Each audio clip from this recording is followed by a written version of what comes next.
The CPU that you pick for your next gaming PC build is easily one of the most important part choices to get right. But with so many options on the market, including new X3D processors from AMD and of course Intel 14th gen, how do you go about picking the best one for your build? Well, in this video, I've gathered up all of my favorites, testing pretty much every single modern CPU available on the market to cut apart the good from the bad. Let's do this. The Cooler Master Cube 500 flat pack is a case that lets you do it yourself with support for full-size specs in a compact form factor. A highly adjustable design lets you build as you unbox, and it really is like nothing else. What's more, support for up to E80X motherboards, 360mm long GPUs, and a 280mm AIO up top make it super versatile for the latest components. Build it your way with the Cooler Master Cube 500, now available in black, white, and macaron. Check it out at the first links in the description below. As with all of my guide videos, I'm going to split this video down by budget, working from the cheapest CPU to the most expensive. Before that, a super quick bit of context about the CPU market and how all the naming schemes work, what on earth X3D means. Let's dive into it. So you've got two players, AMD and Intel, though you probably knew that already. AMD have the Ryzen 3,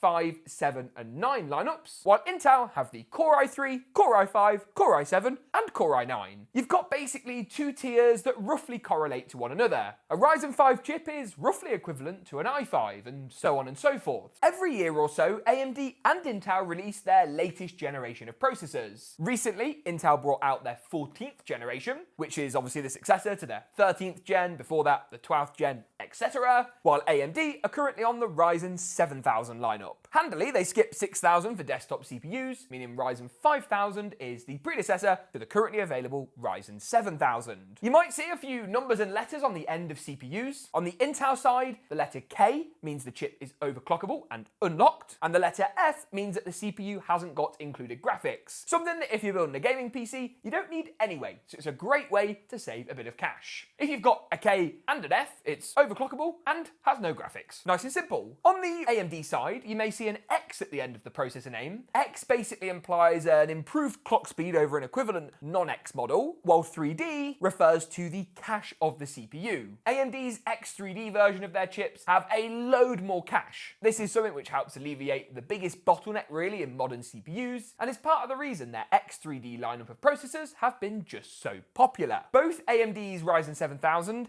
and Intel's 14th gen, the two latest generations, support DDR5 memory. Some Intel chips you'll also find DDR4 support, but for the purposes of this video, we'll be sticking primarily with DDR5 based configurations, apart from the super budget options. As a general rule of thumb, if you want to do something like video editing or rendering in addition to gaming, take the CPU I recommend and notch it up a tier. AKA, if you were going to go for an i5, go for an i7, and if you were going to go for an i7, go for an i9 or AMD equivalent. So let's start off with budget CPUs. What should you do if you really haven't got a great amount of money to spend? And quite surprisingly, at the very bottom end of the market, Intel seem to do quite well. Not only are their motherboards quite affordable, but chips like the Core i3 13100F are great entry-level value options. Yes, they're not the best CPUs in the world and often only have 4 cores and 8 threads, keeping things really quite basic. They do allow those with really tight budgets to get a processor for around $100. Does this mean that it's necessarily the best processor to pick? I'd argue no, as something like an i5 13400F can often be found for $30 or $40 more and deliver far greater performance, but my budget recommendation has to be the i3 or 13100F.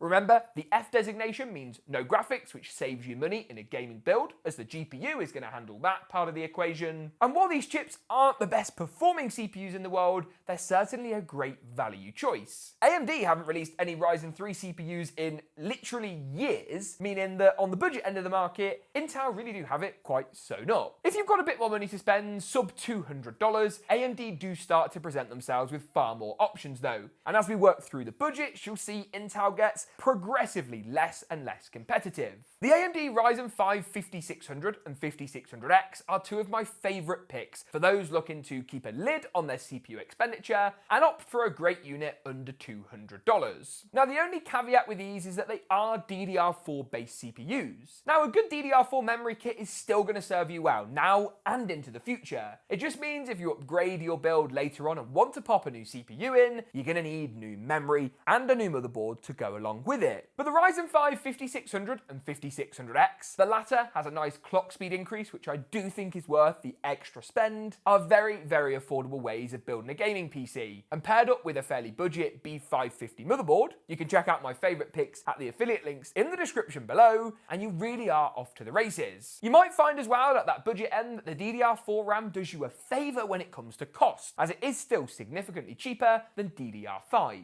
Personally though, if it was me, I would be tempted to spend that little bit more money and jump up to a newer generation CPU with the updated memory architecture and the new features that comes with it. While Ryzen 5000 is by no means obsolete, you are going to lose out on certain connectivity features like Wi-Fi 6 or the new Wi-Fi 7, and support for things like a load of Gen 4 NVMe's or even the new Gen 5 options in the future. Instead, I would recommend stepping up to something like the Ryzen 5 7600. The 7600 can often be found for in the region of $200, while cheap B650 motherboards can often be found for between $120 and $150. You get 6 cores, 12 threads, decent clock speeds, overclocking headroom, and of course all of those new next generation features, plus support for DDR5 memory out of the box, meaning that you can go for the new up-to-date RAM kit and save yourself money in the future. The 7600X provides a nice boost to the clock speeds on these mid-range Ryzen processors, but it does come with an additional added cost. Intel do still perform fairly okay in this market segment. Something like the i5-13400F comes in at around $200 but gives you more cores, better for multitasking, while chips like the 13600K and 14600K deliver more cores again. A big one to note with Intel is that their new 14th gen CPUs aren't really much different to the 13th gen CPUs they replace. In fact, they leverage the same motherboards, the same memory, have basically the same specifications bar a couple of clock speed increases, and often run hotter than the 13th gen CPUs they replace. That means that when I'm recommending these Intel CPU options, 13th gen is still often my preferred choice due to some of the cost savings available. But move up the lineup and things do start to get admittedly a little bit more complicated. Let's say you want to spend in the region of $300 on a CPU. What options are available to you? Well, the Ryzen 7 7700X comes in at about $320 to $350. Latest pricing will be linked in the description below. The 7700X is a good CPU, but where it falls down to the Intel options is core count. With 8 cores and 16 threads, it doesn't look particularly great on paper when compared to its Intel counterparts. The i7-13700K, for example, has a whopping 16 cores, 8 being Intel's performance and 8 being Intel's efficiency cores, more on that in a second, while the 14700K takes things a step further and gives you even more multi-thread when compared to AMD's Ryzen 7700X. Not so much a concern for pure gaming use cases, but definitely worth considering if you're after a build that can do essentially a little bit more. But let me go back for a second to that Intel P-core versus E-core point that I skimmed over quite briefly. When you read an Intel spec sheet, you have to be careful, as they have 2 types of cores versus AMD's 1. All of AMD's cores are the full-fat, full-power processing bad boys that enable the CPU to tick over, while Intel designate theirs as P and E cores, performance and efficiency cores. Now this is very clever because it means all your background tasks like the 452 Chrome tabs, Spotify music player and NZXT cam as an example will run on the efficiency cores, alleviating any load from the performance cores to do the heavy lifting tasks in video editing or, more likely, gaming applications. That frees up those cores and does help to deliver better performance. But what you have to be careful of is that 16 Intel cores isn't necessarily twice as fast as AMD's 8-core options by comparison. Those E-cores are very useful, but they're not as powerful as the full-fat cores you'll find on AMD CPUs. But what if you want the best of the best for gaming, but you don't need 152 cores for Premiere Pro and DaVinci Resolve and all of the really high multitasking applications? That's where you want to look at something like the Ryzen 7 7800X3D, a CPU that brings AMD's 3D cache into the fold. 3D cache essentially takes the existing cache and stacks it, giving you in some instances 4 or 5 times the amount of cache over a generic CPU. This has unlocked huge performance gains in gaming applications in particular, meaning the X3D lineup is definitely definitely worth considering. The 7800X3D has long been my favoured pick for a high-end gaming CPU, and coming in at around about $399, it's a really great value option at that. A CPU that can easily run a 4080, 4090, 7900 XT without creating a bottleneck. But it isn't the best CPU if you're really after maximum power and maximum performance. On the AMD side, your best bet is the Ryzen 9 7950 X3D, while on the Intel side, you want to consider either the 13900K or 14900K. Despite Intel's difficult 14th gen launch, they still have the top of the market sewn up in my opinion. The 7950 X3D has significantly less cores than the 13900 and 14900K. Intel's top-end chips boast 24 cores and 32 threads, and while yes, some of them are their lower power E-cores, they're still phenomenally good for taking the load off the higher power performance cores and helping to push not only multitasking but also gaming performance. So what's the TLDR? Got not particularly a lot of money to spend on a CPU?